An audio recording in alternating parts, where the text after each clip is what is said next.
നമ്മളുടെ നാട്ടിൽ മഹാഭൂരിപക്ഷം കർഷകരായിരുന്നു. ആ കർഷകർ തങ്ങളെ ചൂഷണം ചെയ്യുന്ന ജന്മിമാർക്കെതിരായി പോരാട്ടം തുടങ്ങി. ജന്മിമാര് ഹൈന്ദവ സമുദായത്തിലെ മേൽജാതിക്കാരായിട്ടുള്ള ആളുകളായിരുന്നു. അതോടൊപ്പം തന്നെ മേൽജാതികളിൽ നിന്ന് മുൻകാലങ്ങളിൽ ഇസ്ലാം മതം സ്വീകരിച്ചു പോയിട്ടുള്ള മുസ്ലിങ്ങളിലെ മേൽജാതി വിഭാഗം, അവരും ബ്രിട്ടീഷ് അനുകൂല നിലപാട്, സാമ്രാജ്യത്വാനുകൂല നിലപാട് സ്വീകരിച്ചതിൻ്റെ പേരിൽ അവർക്കും ഭൂമിയുടെ ഉടമസ്ഥാവകാശം വിപുലമായ രൂപത്തിൽ തന്നെ നൽകപ്പെട്ടിരുന്നു. ആ ഭൂജന്മിമാർക്കെതിരായും കർഷകർ സമരം നടത്തി. അധസ്ഥിതരായിട്ടുള്ളവർ, ഹൈന്ദവ സമുദായത്തിലെ വളരെ പിന്നോക്കം നിൽക്കുന്ന ആളുകൾ, മാപ്പിളമാര്, ഇവരൊരുമിച്ചാണ് ഈ ജന്മി വിഭാഗത്തിനും സാമ്രാജ്യത്വ ശക്തികൾക്കുമെതിരായി സമരം ചെയ്തത്. ആ സമരം നൂറ്റാണ്ടുകൾ നീണ്ടുനിന്നു.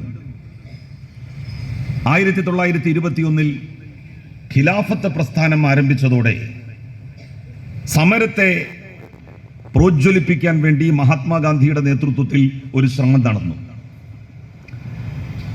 സ്വാതന്ത്ര്യ സമരത്തിന്റെ മുന്നണി പോരാളികളായി ഉണ്ടായിരുന്ന മുസ്ലിം ജനവിഭാഗം സാധാരണക്കാരായിട്ടുള്ള പണ്ഡിതന്മാരുടെ വാക്കുകൾക്ക് പ്രാമുഖ്യം നൽകി സമരത്തിൽ ഉറച്ചു നിന്ന മുസ്ലിം ജനവിഭാഗം ഇടയ്ക്ക് വെച്ച് ഒരു ചെറിയ പിന്തിരിയൽ നടത്തി 1857 ഒന്നാം സ്വാതന്ത്ര്യ സമരത്തെ തുടർന്ന്.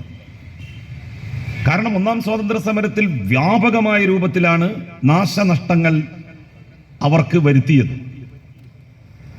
അപ്പോൾ ഇങ്ങനെ നാശനഷ്ടങ്ങൾ ഉണ്ടായത് സാമ്രാജ്യത്വ വിരുദ്ധമായിട്ടുള്ള ഒരു നിലപാട് സ്വീകരിച്ചതുകൊണ്ടാണ്.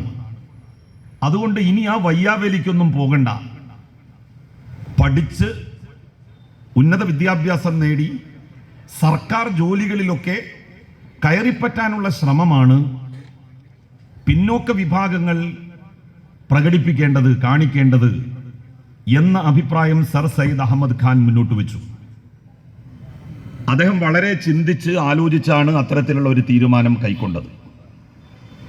സമരഭൂമികയിൽ, പോരാട്ടഭൂമികയിൽ നിരന്തരമായി ഒരു ജനവിഭാഗം നിന്നാൽ സ്വാഭാവികമായും അവര് പിറകോട്ട് തള്ളപ്പെടും. അങ്ങനെയുള്ള ഒരു പിറകോട്ട് തള്ളപ്പെടൽ ഇന്ത്യയിലെ അധസ്ഥിത ജനവിഭാഗങ്ങൾക്കും പിന്നോക്ക ജനവിഭാഗങ്ങളായ മുസ്ലിങ്ങൾക്കും സംഭവിച്ചിട്ടുണ്ട് എന്നുള്ള തിരിച്ചറിവാണ് ഇത്തരത്തിലുള്ള ഒരു സമീപനം സ്വീകരിക്കുന്നതിലേക്ക് അദ്ദേഹത്തെ നയിച്ചത്. അതുകൊണ്ടാണ് അതിൻ്റെ ചുവട് പിടിച്ചുകൊണ്ട് നമ്മളുടെ രാജ്യത്തിൻ്റെ വിവിധ ഭാഗങ്ങളിലുണ്ടായ നവോത്ഥാന പ്രസ്ഥാനങ്ങൾ എന്ന് പറയുന്ന സംഘടനകളൊക്കെ തന്നെ വിദ്യാസമ്പന്നരുടെ വർഗം എന്ന് പറയുന്ന വിഭാഗങ്ങളൊക്കെ തന്നെ സാമ്രാജ്യത്വാനുകൂലമായൊരു നിലപാടിലേക്ക് വന്നത്. പൊതുവെ ഒരു ഘട്ടത്തിൽ സാമ്രാജ്യത്വ വിരുദ്ധ പോരാട്ടത്തിന്റെ മുന്നിലുണ്ടായിരുന്നവർ പിന്നിലേക്ക് പോയപ്പോൾ മഹാത്മാഗാന്ധി അവരെ മുന്നിലേക്ക് കൊണ്ടുവരുന്നതിന് വേണ്ടി ഖിലാഫത്ത് പ്രസ്ഥാനത്തെ സമർത്ഥമായി ഉപയോഗിക്കാൻ വേണ്ടി തീരുമാനിച്ചു. അതിൻ്റെ ഫലമായി 1921 മലബാറിലുണ്ടായിട്ടുള്ള കർഷക സമരം അതിൻ്റെ മൂർധന്യത്തിലെത്തി. ഒരു വിസ്ഫോടനമായി അത് രൂപാന്തരപ്പെട്ടു. ഒരു രാജ്യമുണ്ടാക്കുക എന്നുള്ള നിലയിലേക്ക് കാര്യങ്ങൾ നീങ്ങി. വാരിയംകുന്നത്ത് കുഞ്ഞഹമ്മദാജിയുടെ നേതൃത്വത്തിൽ മലയാള രാജ്യം എന്ന് പറഞ്ഞ് ഒരു രാജ്യം രൂപീകരിക്കപ്പെട്ടു. മുസ്ലിം രാജ്യമല്ല വാരിയംകുന്നത്ത് കുഞ്ഞഹമ്മദാജി രൂപീകരിച്ചത്, മലയാള രാജ്യമാണ്. ആലി മുസ്ലിയാരും വാരിയംകുന്നത്ത് കുഞ്ഞഹമ്മദാജിയും ഒന്നും അന്ന് മുസ്ലിം ലീഗ്, സർവേന്ത്യ മുസ്ലിം ലീഗ് നമ്മളുടെ മേഖലയിലൊക്കെ തന്നെ ഉണ്ടായിരുന്നിട്ടും ആ പാർട്ടിയുമായി ബന്ധപ്പെട്ട് പ്രവർത്തിക്കാനല്ല മുതിർന്നത്. നമ്മളൊക്കെ കേട്ടാൽ വിചാരിക്കും പൊതുവെ വാരിയംകുന്നത്ത് കുഞ്ഞഹമ്മദാജിയും ആലി മുസ്ലിയാരും 1921 മലബാർ കലാപത്തിൽ പങ്കെടുത്ത ആളുകളുമൊക്കെ മുസ്ലിം ലീഗിന്റെ ഭാഗമായി പ്രവർത്തിച്ചവരാണ് എന്നാണ്. സത്യത്തിൽ അവരാരും മുസ്ലിം ലീഗുകാരായിരുന്നില്ല. 1906 ഡാക്കയിലെ നവാബായിരുന്ന ആഗാഖാന്റെ നേതൃത്വത്തിൽ സർവേന്ത്യ മുസ്ലിം ലീഗ് രൂപീകരിച്ചു. മുസ്ലിങ്ങൾക്ക് ഭൂരിപക്ഷമുള്ള, മുസ്ലിങ്ങൾക്ക് ഗണനീയമായ സ്വാധീനമുള്ള ഇന്ത്യയിലെ ഏതാണ്ട് എല്ലാ മേഖലകളിലും സർവ്വേന്ത്യാ മുസ്ലിം ലീഗിന് യൂണിറ്റുകൾ ഉണ്ടായി, നല്ല പ്രവർത്തനങ്ങൾ അവർ നടത്തി. എന്നാൽ 1919-20 കാലഘട്ടത്തിൽ മുസ്ലിങ്ങൾക്ക് ഗണനീയ സ്വാധീനമുണ്ടായിരുന്ന മലബാറിൽ സർവ്വേന്ത്യാ മുസ്ലിം ലീഗിന് എടുത്തു പറയത്തക്ക ഒരു യൂണിറ്റ് പോലും ഉണ്ടായിരുന്നില്ല. ആലി മുസ്ലിയാര് എണ്ണം പറഞ്ഞ കോൺഗ്രസ് പ്രവർത്തകനായിരുന്നു. വാരിയംകുന്നത്ത് കുഞ്ഞഹമ്മദാജി അറിയപ്പെടുന്ന കോൺഗ്രസ് പ്രവർത്തകനായിരുന്നു. തൻ്റെ ഒരു സുഹൃത്തിന് കോൺഗ്രസ് മെമ്പർഷിപ്പ് കൊടുക്കാൻ വേണ്ടി വാരിയംകുന്നത്ത് കുഞ്ഞഹമ്മദാജി എത്രയോ കിലോമീറ്ററുകൾ, 8 കിലോമീറ്ററുകൾ നടന്നുപോയത് ചരിത്രത്തിൽ നിന്ന് നമുക്ക് വായിച്ചെടുക്കുവാൻ വേണ്ടി സാധിക്കും. മലബാറിൽ മുസ്ലിം ലീഗിന് വേരോട്ടം കിട്ടിയില്ല. ഇവിടെ കോൺഗ്രസിലാണ് മുസ്ലിങ്ങൾ, മാപ്പിളമാര് ചേർന്നത്. ദേശീയ പ്രസ്ഥാനത്തിന്റെ ഭാഗമായിട്ട് നിൽക്കാനാണ് അവർ തീരുമാനിച്ചത്. ഖിലാഫത്ത് പ്രസ്ഥാനത്തിന്റെ പ്രചരണവുമായി ബന്ധപ്പെട്ട് മഹാത്മാഗാന്ധി കോഴിക്കോട്ട് വന്ന സന്ദർഭത്തിൽ ആലി മുസ്ലിയാരും വാരിയംകുന്നത്ത് കുഞ്ഞഹമ്മദാജിയും എല്ലാം ഒരുമിച്ചാണ് ഗാന്ധിജിയുടെ പ്രസംഗം കേൾക്കാൻ വേണ്ടി പോകുന്നത്. അല്ലാതെ അവർ പോയത് ജിന്നാ സാഹിബിന്റെ പ്രസംഗം കേൾക്കാനോ ആ കാലത്തെ മുസ്ലിം ലീഗിന്റെ നേതാക്കന്മാരുടെ പ്രസംഗം കേൾക്കാനോ ആയിരുന്നില്ല. മുഹമ്മദ് അലി ജിന്ന കോൺഗ്രസ് ആയിരുന്നു. അദ്ദേഹം ലീഗിലേക്ക് വരുന്നത് മഹാത്മാഗാന്ധി ഖിലാഫത്തിനെ ദുരുപയോഗം ചെയ്തു. അൾട്രാ സെക്യുലറിസ്റ്റ് ആയിട്ടുള്ള ഒരാളായിരുന്നു മുഹമ്മദ് അലി ജിന്ന. അപ്പൊ ഖിലാഫത്ത് എന്ന് പറയുന്ന ഒരു വിഷയത്തെ ഉപയോഗിച്ചുകൊണ്ട് മുസ്ലിങ്ങളെ സ്വാതന്ത്ര്യ സമരത്തിന്റെ മുന്നിലേക്ക് കൊണ്ടുവരാൻ വേണ്ടി ഗാന്ധിജി ശ്രമിക്കുന്നത് മതനിരപേക്ഷ താല്പര്യങ്ങൾക്ക് വിരുദ്ധമാണ് എന്ന് പറഞ്ഞുകൊണ്ട് കോൺഗ്രസ് വിട്ട മുഹമ്മദ് അലി ജിന്ന മുസ്ലിം ലീഗിന്റെ വക്താവായി പിന്നീട് മാറിയത് മറ്റൊരു കഥയാണ്. പറഞ്ഞു വരുന്നത്, സർവ്വേന്ത്യാ മുസ്ലിം ലീഗ് 921 മലബാർ കലാപത്തിൽ പങ്കെടുത്തവരെ പിന്തുണക്കുവാനോ അവർക്ക് വേണ്ടി ഒരു പ്രമേയം സർവ്വേന്ത്യാ മുസ്ലിം ലീഗിന്റെ ഏതെങ്കിലും ഒരു കമ്മിറ്റിയിൽ പാസാക്കുവാനോ തയ്യാറായില്ല.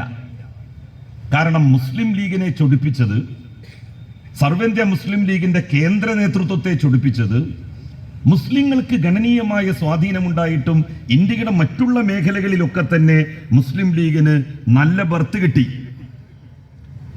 നല്ല സ്വാധീനം കിട്ടി, നല്ല കമ്മിറ്റികൾ വന്നു. പക്ഷേ മലബാറിൽ മാത്രം ആലി മുസ്ലിയാരും വാരിയംകുന്നത്ത് കുഞ്ഞഹമ്മദാജിയും അവരെ മുസ്ലിം ലീഗിലേക്ക് പോകുന്നതിൽ നിന്ന് തടഞ്ഞ് കോൺഗ്രസിൽ അണിനിരത്തി.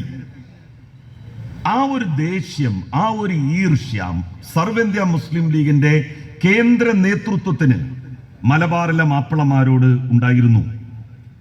അതുകൊണ്ടാണ് മലബാറിലെ മാപ്പിളമാരെ പിന്തുണക്കുന്ന ഒരു സമീപനം സർവ്വേന്ത്യാ മുസ്ലിം ലീഗ് എടുക്കാതിരുന്നത്.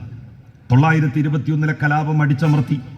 930-കൾ 35-കൾ 40-കൾ എന്നൊക്കെ പറയുന്നത് മലബാറിലെ മാപ്പിളമാർ അവരുടെ ജീവിതത്തിലെ ഏറ്റവും വലിയ ദുരിതക്കയങ്ങളിലൂടെ ഇറങ്ങിത്തിരിച്ച കാലമാണ്. ആ കാലത്ത് പോലും മുസ്ലിം ലീഗിന്റെ മുടിചൂടാമന്നനായിരുന്ന മുഹമ്മദ് അലി ജിന്ന മലബാറിൽ വരികയോ മലപ്പുറത്തെത്തുകയോ ഇവിടത്തെ പ്രയാസപ്പെടുന്ന മാപ്പിള കർഷകരെ സമാശ്വസിപ്പിക്കുകയോ ചെയ്തില്ല. നമ്മൾ വളരെ വ്യക്തമായിട്ട് മനസ്സിലാക്കേണ്ട ഒരു കാര്യമാണ്. പിന്നീട് എന്തുണ്ടായി? വാരിയംകുന്നത്ത് കുഞ്ഞഹമ്മദാജിയെയും ആലി മുസ്ലിയാരെയും കോൺഗ്രസ് കൈയൊഴിച്ചു. കോൺഗ്രസ് അവരെ ഒരു സന്നിഗ്ധ ഘട്ടത്തിൽ പിന്തുണച്ചില്ല. മഹാത്മാഗാന്ധി പോലും അവസാനം മലബാർ കലാപകാരികളെ തള്ളിപ്പറഞ്ഞു. ഇത് വലിയ വേദന കോൺഗ്രസ്സുകാരായിട്ടുള്ള സർവ്വേന്ത്യാ മുസ്ലിം ലീഗ് ഉണ്ടായിരുന്നിട്ടും ആ സംഘടനയോട് ശക്തമായി വിയോജിച്ച് ദേശീയ പ്രസ്ഥാനത്തിന്റെ ഭാഗമായി നിന്ന ആളുകളെ കോൺഗ്രസ് നേതൃത്വം കൈയൊഴിച്ചതിൽ വലിയ അമർഷം ഈ മേഖലയിൽ ഉണ്ടായി.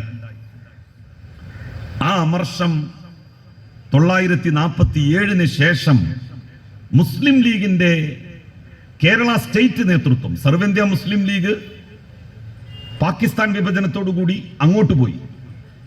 അവശേഷിക്കുന്ന ഇന്ത്യയിൽ ഇന്ത്യൻ യൂണിയൻ മുസ്ലിം ലീഗ് രൂപീകരിച്ചു.